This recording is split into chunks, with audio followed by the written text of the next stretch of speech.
Hello friends, today we are going to be reading The Adventures of Phokey the Sea Otter based on a true story, meaning it really did happen, by Marianne Reedman, illustrated by Paul Lopez.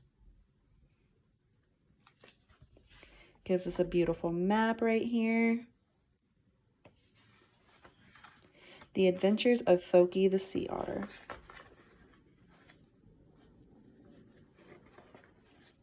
Chapter 1. An Otter Pup Loses His Mother. One day, as the warm October sun was rising over Monterey Bay, a tiny sea otter pup was born.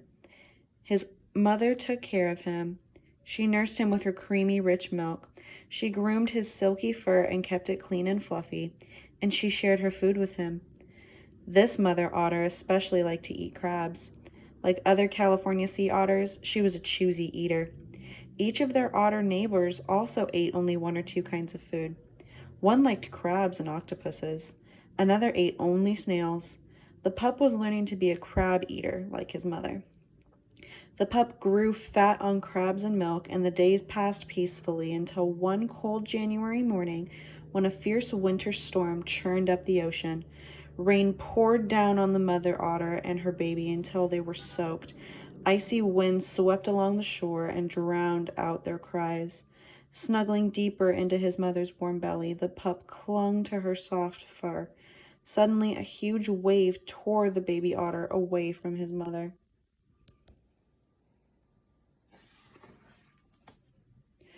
Tossed and tumbled in the foamy seas, the pup cried and cried for his mother, but she was gone.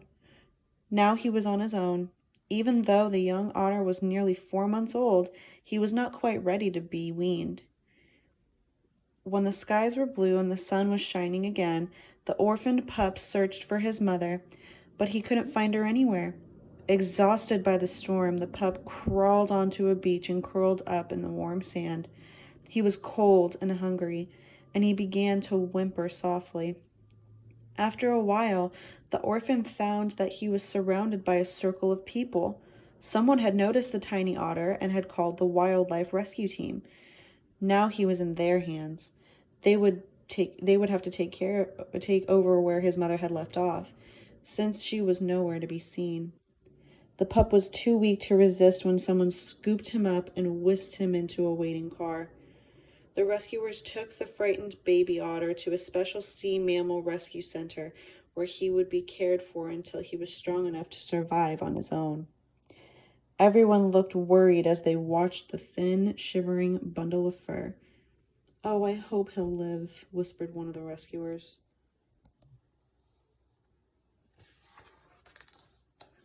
Chapter 2. A Trip to San Nicolas Island.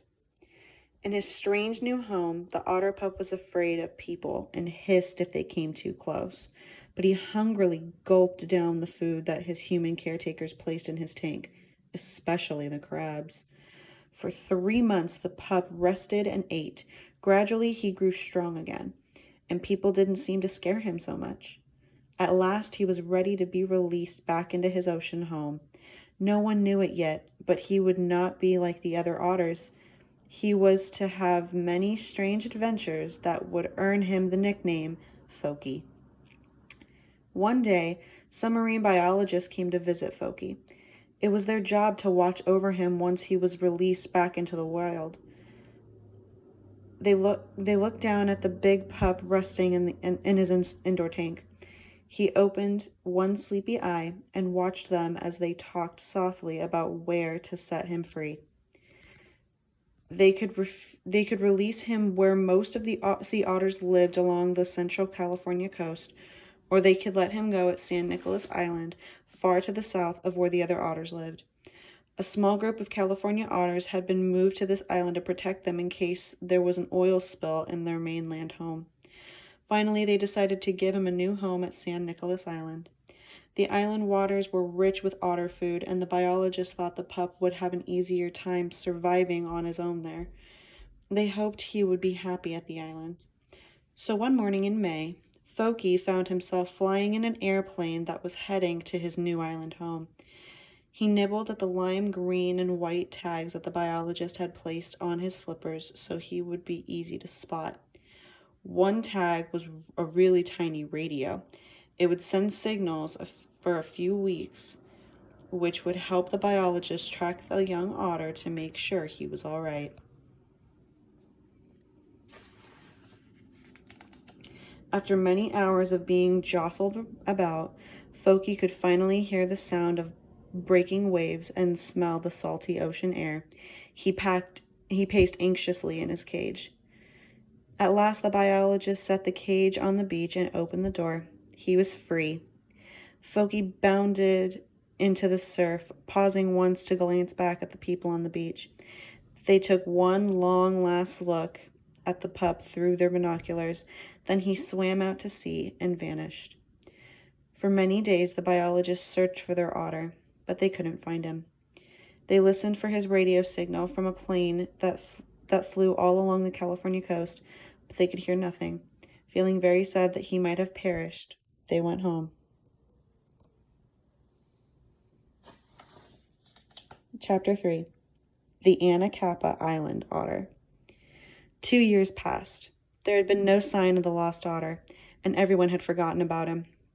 Then one spring day, an old Chumash Indian was tending his lobster traps at an island called Anacapa, almost 60 miles from St. Nicholas Island. His young granddaughter was with him. They noticed a furry brown creature looking curiously at them from the water. It looked like a stuffed animal that had come alive. The fisherman looked puzzled. It wasn't a harbor seal. It wasn't a sea lion. "It's a sea otter," whispered the fisherman to his granddaughter in an excited voice. A piece of white tag flashed on his flippers. Phokey was alive, and he had grown into a healthy 3-year-old. His thick and glossy fur coat had already started to turn golden white around his cheeks and forehead. "But, grandfather, you said that no sea otters have lived here for 100 years. "Yes, that's true. Once thousands of otters had flourished on all the Southern California islands, but they were hunted almost to extinction for their lush and beautiful fur. "I don't understand how, but a sea otter has made its way back to the islands," said the grandfather. "He has found his ancient home." Phokey could hear their voices and rose up out of the water to get a better view of the old man and the girl with shining black hair. He stretched his neck far up into the air until he looked like a submarine periscope.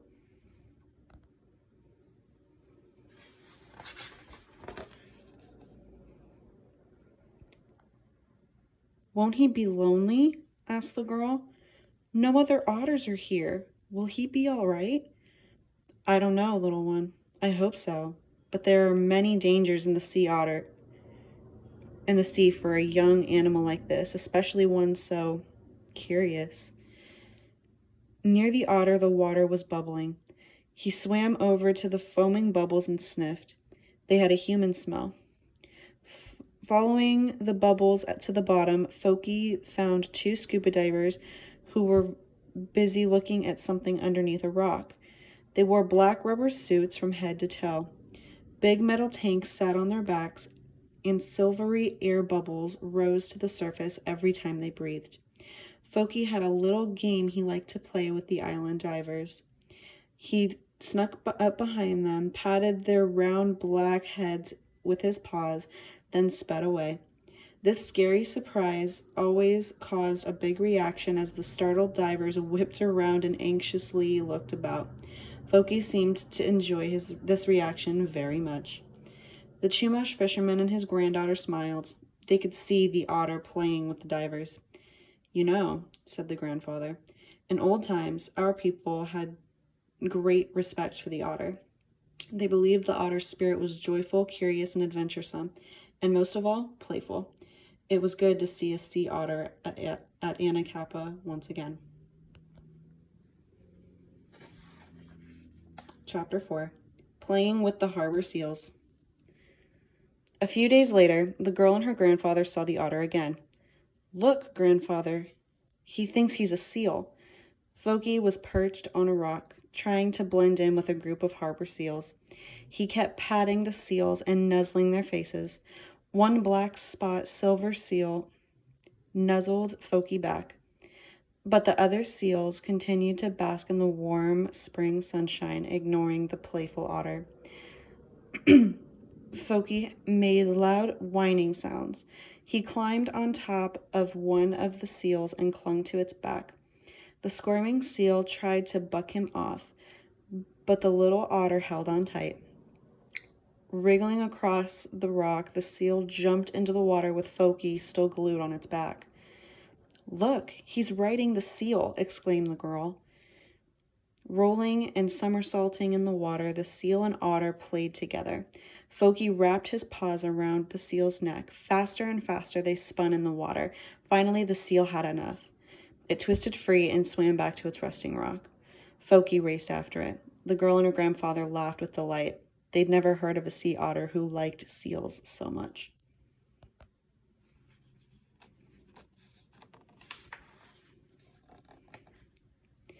"Maybe he won't be so lonely after all," said the girl.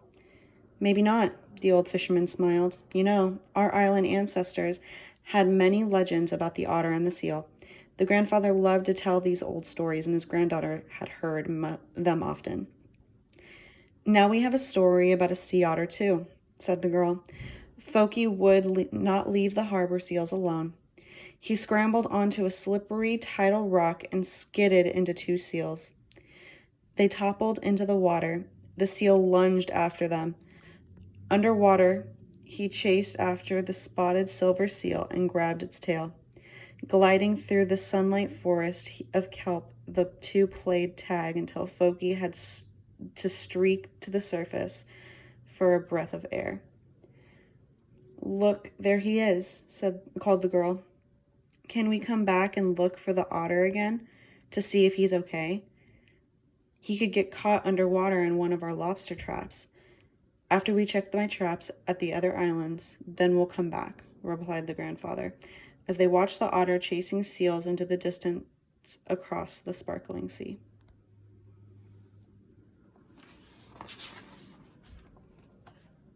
Searching for Phokey. The marine biologist finally heard some rumors that there was a sea otter at Anacapa Island playing with the seals and teasing scuba divers. "But that's impossible," said one of the surprised biologists. "No sea otters live at Anacapa. Besides, otters don't play with seals and divers. They're too shy." But they decided to go to the island and see for themselves. Later that week, 3 biologists made the trip to Anacapa. Inside their boats were nets, wetsuits, and a small cage. Circling the island, they had searched for a sea otter. The Chumash girl was tide pooling, wading in the clear rocky pools. She saw Phokey peeking out from a dark sea cave. Watching the boat, he sniffed the air warily. The girl saw the nets and asked the biologist what they were doing. "If there was a sea otter here, we have to catch it," explained a man with wind-blown gray hair and a weathered face. "Why?" asked the girl. "Because it's the law." "What law?" "The law that says that otters moved to San Nicolas Island have to stay there. If any of them wander away, they have to be caught and moved back north to their home in Central California. You see, many people who fish these waters are afraid that sea otters will eat too many shellfish, like sea urchins, lobster, and abalone, the same foods that fishermen depend on to make a living." "But the otter doesn't know he's breaking the law," said the girl. "We know," sighed a female biologist with binoculars, "but we still have to catch him."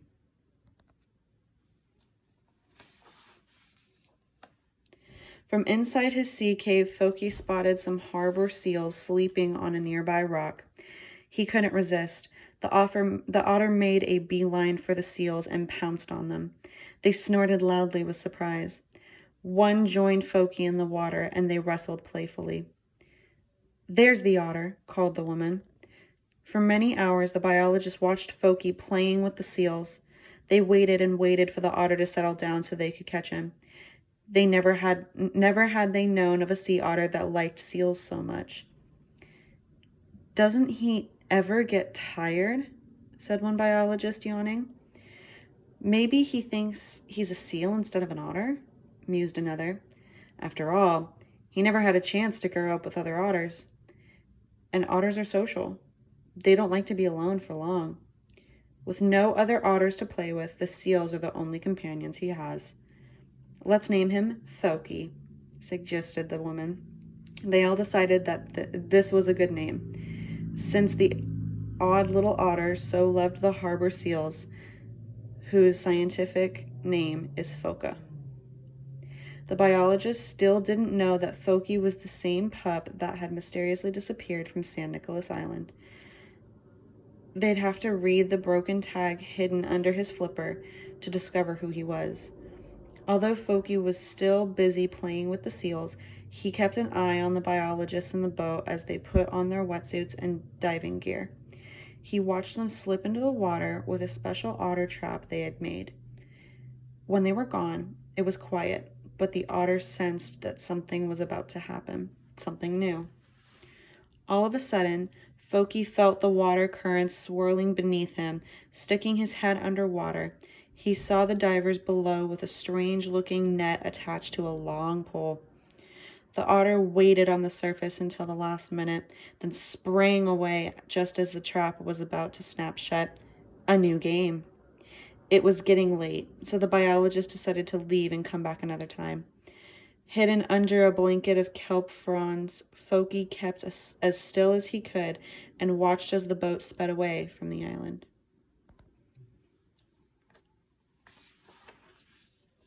Chapter 6. Exploring the Sea Lion Beach. A few days later, the biologists were back. They noticed some sea lions barking loudly and stampeding into the water. Soon, the cause of the commotion came wandering through the crowded colony. Phokey. The nervous sea lions kept moving aside to make a wide path for the strange intruder. Now and then, the playful otter bounded after some of the sea lions as they rushed to the water, but they were fast swimmers and easily escaped. Finally, Phokey plopped down on the warm sand for a rest. The biologists watched with astonished faces. This sea otter was friendly with both harbor seals and sea lions. But most of the sea lions were a little afraid of the otter, even though he was so much smaller than they were. Phokey was still resting on the shore.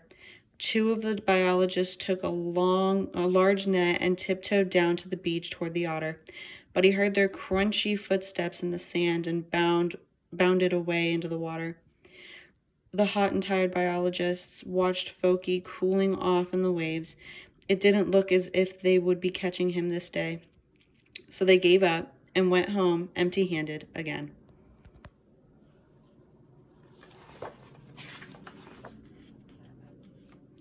Later that day, as Phokey was exploring the beach, he saw something lying on the shore and bounded toward it.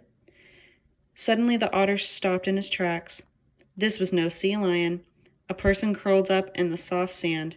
She was like the people who had tried to catch him, but smaller. Long dark hair held by a shiny metal clip hung down from her head. It was the fisherman's granddaughter. She had been watching the biologist try to catch the otter and had fallen asleep after they'd left. Phokey approached cautiously. He nuzzled her hair in the same way he nosed the seals when greeting them. The silver thing sparkled in the sun, and he nibbled at it curiously.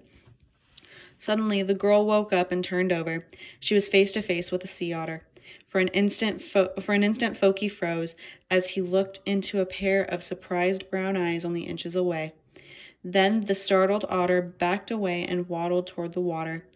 Blinking in the bright sunlight, the girl sat up and watched him go. Her eyes were wide with wonder, and she was smiling. Phokey's instincts told him to run from the humans on land, where otters were slow and awkward. But somehow she didn't feel afraid of the young girl anymore,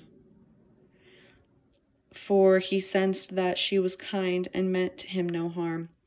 He heard her speaking and stopped, watching her curiously. Poor otter. You've had 2 scares on the beach. First those biologists, and now me. You're so curious. I hope it doesn't get you into trouble someday. Don't be too curious about those lobster traps under the water. You could get stuck. The otter wasn't listening anymore. He spotted some seals and was heading toward them. The girl watched him leave. She would not chase him, for they were now friends, and she respected the animals of the sea. Chapter 7. Phokey causes pandemonium. After a few weeks later, the biologists were back at Anacapa. This was their 10th trip to catch Phokey. "Oh, please, don't let him take that shortcut again today," mumbled one of the biologists to no one in particular. During high tide, Phokey had a habit of swimming over the island isthmus, a thin strip of land connecting the eastern and middle parts of Anacapa Island.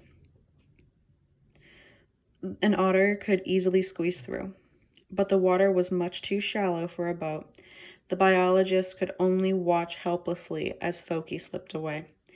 To catch up with him, they'd have to circle all the way around to the other side of the island. "There he is," someone called. They watched as Phokey crawled onto the beach and waddled into a group of sea lions and northern elephant seals. A gigantic elephant seal bull was lumbering toward the water. The otter was directly in his path. "Uh-oh, Phokey's in trouble," said one of the biologists. The elephant seal stopped and stared nervously at the strange furry creature. It sniffed the air with its long, droopy nose. Phokey stared back. Suddenly, the bull spun around and fled. A few moments later, Phokey spotted some sea lions resting on the beach.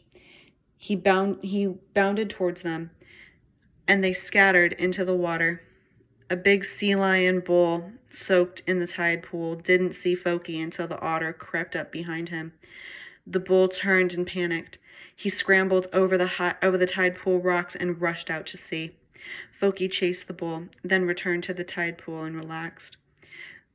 Reaching underwater, he scooped up a crab and munched on its claw. It sounded like a crunchy carrot. All the nearby sea lions turned to look at the nosy otter. "A new beach master has arrived on Anacapa, and it seemed to be Phokey," said one of the biologists. Everyone laughed. The otter saw a young sea lion gang gazing curiously at him from the water. This looked promising. He pounced on the sea lion and hugged it.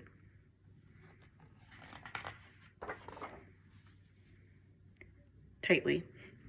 They playfully lunged at each other's faces.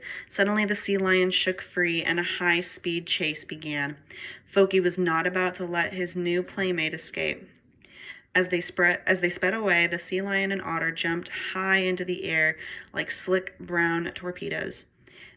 They crashed into a large group of sea lions resting on the surface, and the water began to boil with panicky sea lions. Every so often, the biologist could see the sea otter leaping up in the thrashing group of animals, still chasing his young sea lion friend.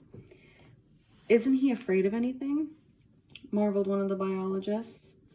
The fearless otter had just caused complete pandemonium among the Anacapa seals, disturbing hundreds in a couple of hours.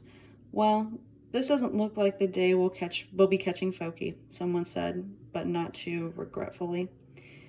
"Maybe we should put on a seal suit," suggested someone else, as they trudged back to the boat. "Then we'd catch him." Phokey heads north, Chapter 8. It was a calm and clear October day. The three biologists had decided to search for Phokey once again. This time, they were determined to catch him. As their boat slipped through the glassy sea, the gray-haired biologist had a thinking sort of frown on his face.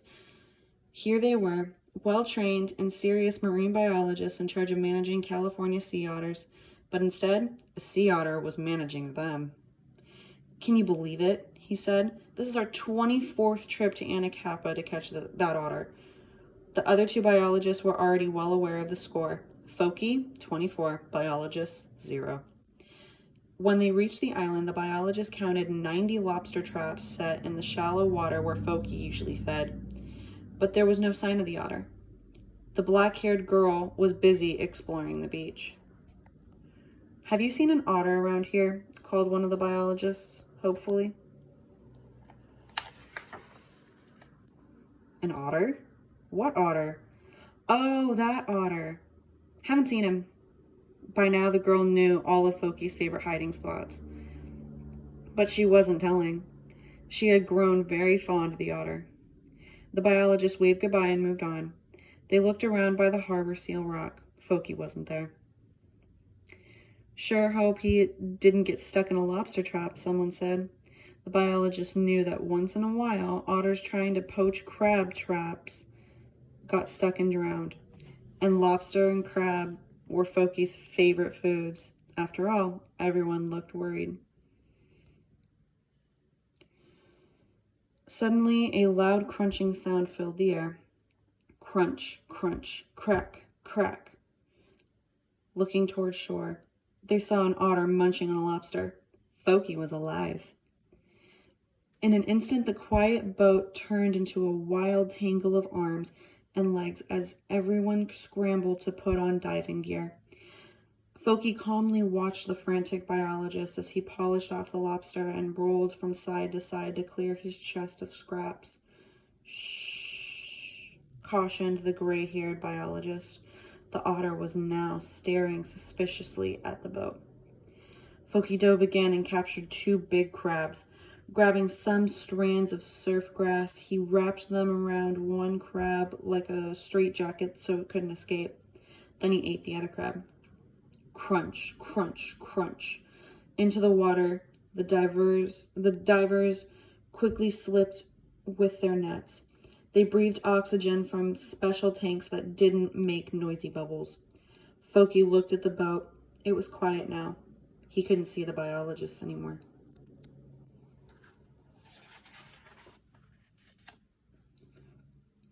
Swoosh! Suddenly, Phokey found himself tangled inside a big net. He had been so busy eating the crab that he'd forgotten all about the divers in the water. The biologist had finally caught the legendary sea otter, yet now that they were victorious at last, they looked strangely glum.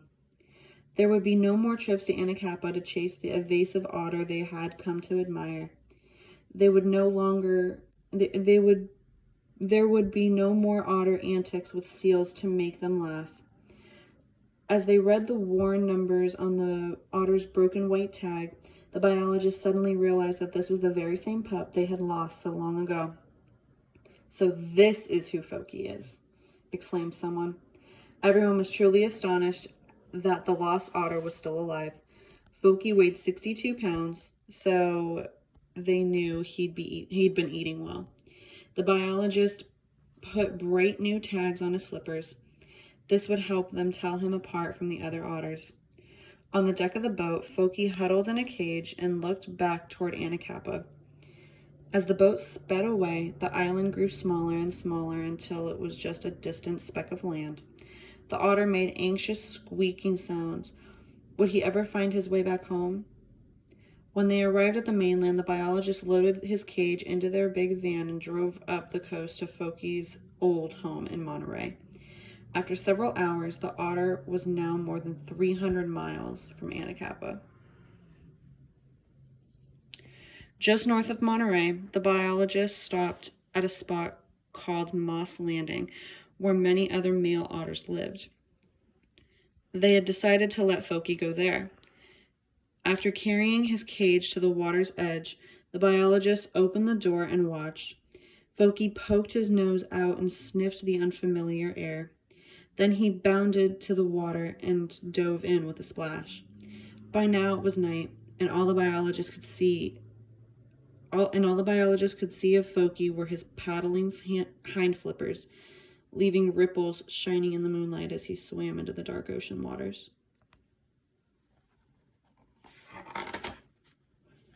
Chapter 9, Exploring Monterey Bay. One day in December, a lady who liked sea otters was standing on the Santa Cruz wharf. She noticed a sea otter swimming with other sea lions. The otter swam under the sea lions. It swam over the sea lions. It rubbed against the sea lions like a cat. It tried to hug the sea lions. "Why, this otter doesn't mind the sea lions at all," she exclaimed. "In fact, he seems to like them." She couldn't help noticing his brightly colored tags and told some local marine biologists about the strange otter. The next day, the biologist walked to the end of the wharf. Two young male otters were playing together. One had green and white tags. It was Phokey. And this time, he was playing with another otter. After Phokey swam away from the moss landing, someone had spotted him along the coast of Monterey.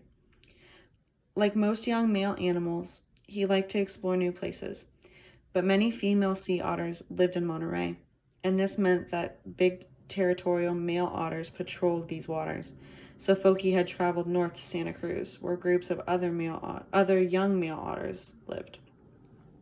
For hours, the biologist watched the two otters wrestle in the waves. The otters shoved, they pushed, they pounced, leaping high into the air like dolphins. They chased each other into the distance. At last, Phokey had found another otter that liked to play as much as he did. Phokey dove and caught a big red crab.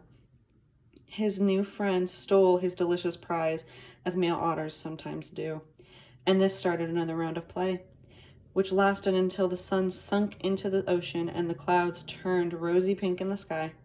And that's the last anyone saw of Phokey for many months.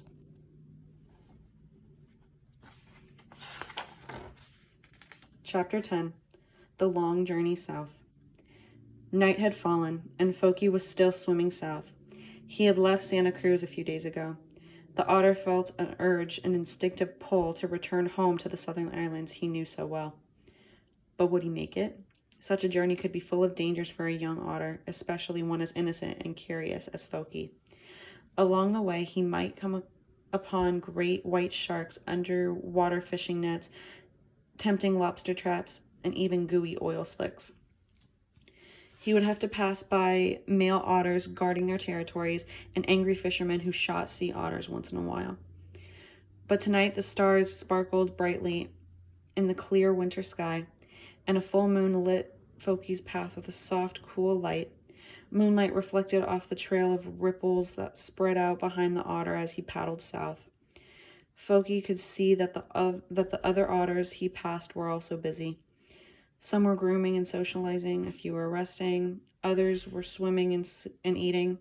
Sea otters didn't sleep all night. They just kept doing what they did all day. Phokey passed Point Sur, where his ancestors, the last 50 California sea otters, hid from hunters in the early 1900s.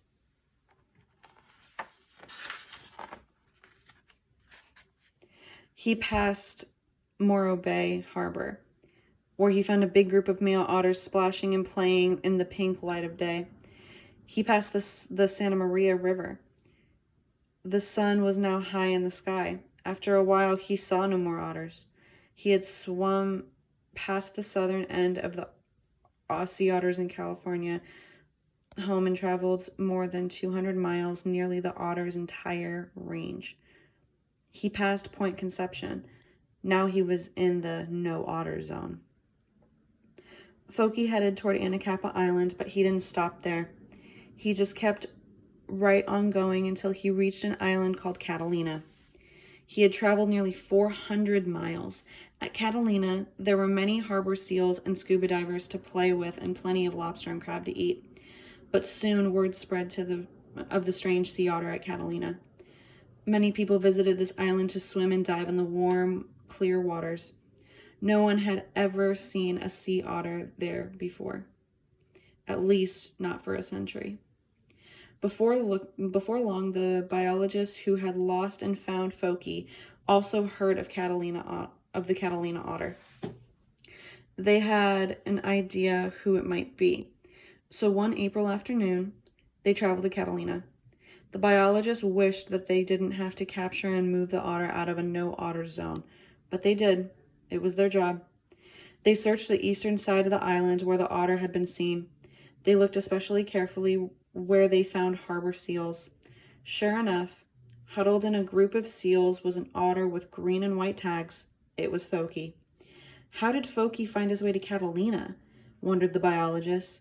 They knew that other otters at San Nicolas Island had traveled many miles north to reach their old homes back on the main island. But Phokey had swum even further, hundreds of miles south in the opposite direction. How otters found their way back home across the open ocean was a mystery. Someday the biologists hoped to understand it. Phokey sniffed the air and looked up. Not that boat again. It always seems to find him, no matter where he went. The biologist moved downwind of the otter. They lay in wait until he was busy eating a crab, then snuck up beneath him from underwater. Whoosh! The trap snapped shut. Phokey struggled inside the tangled net, but it was no use. He was caught again. Once more, the biologist took Phokey back north to Moss Landing and let him go. Once more, Phokey disappeared and swam south. His second long journey back home had begun, but would he be as lucky this time?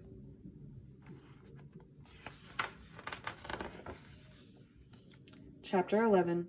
Phokey outsmarts the biologists. By now, it was June. 2 months had gone by without a trace of Phokey. Although the biologists didn't know it yet, the otter had just visited some kelp beds off Ventura, very close to their research station in Southern California. But Phokey didn't stay for long. He kept swimming south. A mysterious inner compass seemed to guide him. The young otter was vulnerable, swimming so far out to sea. It wouldn't be hard for him to find enough to eat in the deep water channel. But he swam on and on. Many hours passed. Phokey glanced up and ducked as a big black bird came hurtling toward him like an arrow. It was a cormorant. Smack!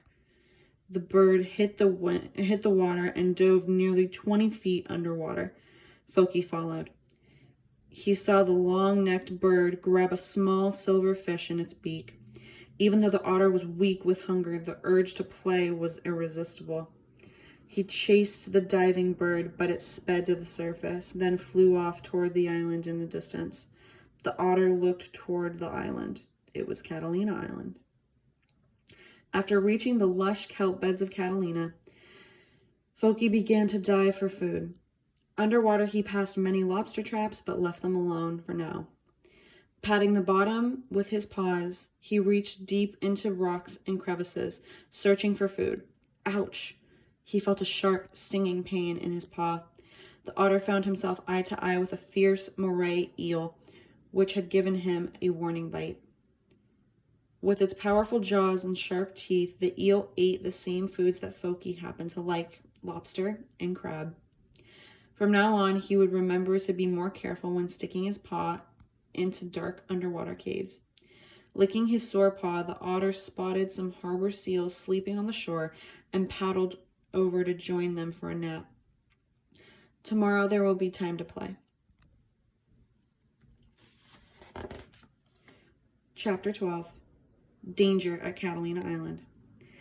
Soon news traveled back to the biologists that a sea otter was at Catalina Island, playing with the seals and scuba divers. "Oh no," exclaimed one. "Outsmarted by Phokey again." So the biologists went to Catalina and looked around where they had last seen the otter.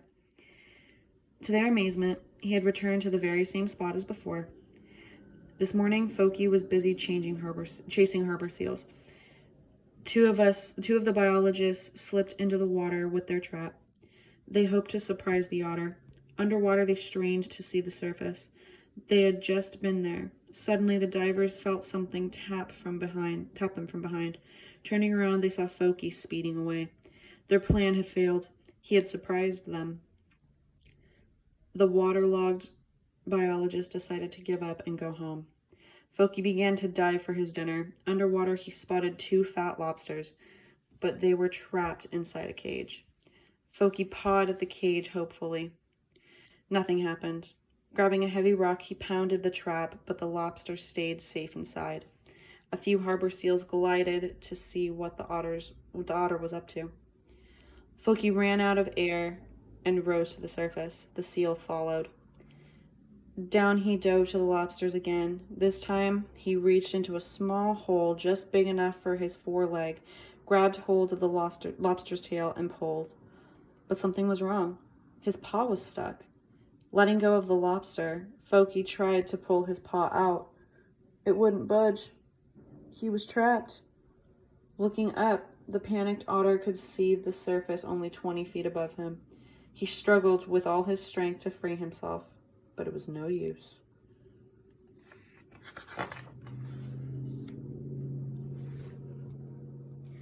No sea otter could hold its breath longer than about 4 minutes. Phokey had only 2 more minutes of air left.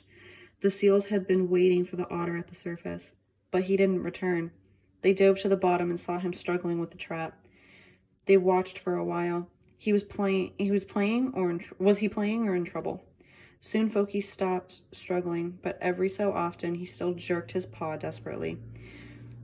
One of the harbor seals that had been playing with Phokey earlier suddenly launched itself toward the otter in a great burst of speed. The big seal playfully bumped into the otter and knocked over the lobster cage. Phokey's paw slipped out of the cage. He was free. Phokey shot to the surface and gulped down deep breaths of fresh air. The seal bobbed on the surface next to him. With a playful push, he had saved the otter's life. From that time on, whenever Phokey saw a lobster trap, he swam right on by. Like all sea otters, he was a quick learner. Lobsters were still on his diet, but only if they weren't in cages. Chapter 13, San Clemente Island. A few weeks later, a harbor seal watched as Phokey swam underwater through the kelp forest, clutching a crab to his chest. Silvery air bubbles streamed from the otter's fur as he rose up to the surface. A rock was tucked into the furry pouch under his arm. Whack, whack, whack. Phokey pounded the crab with his rock tool and stuffed the tasty meat into his mouth. The otter looked up at the island's cliff. 3 people with binoculars had been watching him for a long time. It was the biologists again. They had tracked him down from hearing about a tagged otter on San Clemente Island. If Phokey traveled any farther south, he'll be in Mexico, declared the female biologists. How did he find San Clemente Island? Asked one of the others. The island is almost 60 miles south of Catalina. But they all knew that no one had the answer, except perhaps Phokey himself. The biologists tried to remember Phokey's extraordinary journeys. They drew a map of his travels in the sand.